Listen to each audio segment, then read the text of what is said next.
திருக்குறளை வாழ்வியலோடு பயன்படுத்துங்கள் என்ற தலைப்பில் நாம் பேசுகின்றோம். நோகாமல் நொங்கு தின்பது உடலை உழைக்காமல் உண்பதற்கு உவமை.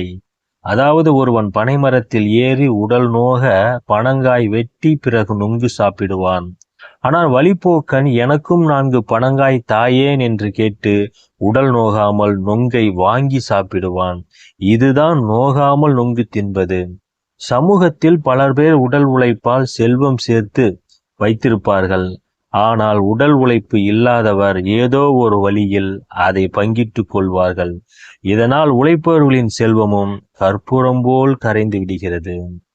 இதைதான் வள்ளுவர் தன்னுடைய திருக்குறளில் தவம் என்ற அதிகாரத்தில் இலர்பலராகிய காரணம் நோட்பார் சிலர்பலர் நோலாதவர்.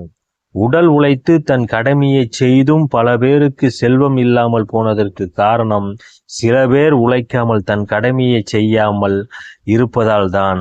திருக்குறளை வாழ்வியலோடு பயன்படுத்துங்கள். வாழ்வில் ஏற்படும் இடர்பாடுகளுக்கு திருக்குறளின் மூலம் தீர்வு காணுங்கள். இது வள்ளுவர் வாய்மொழி. மீண்டும் ஒரு பதிவில் சந்திப்போம்.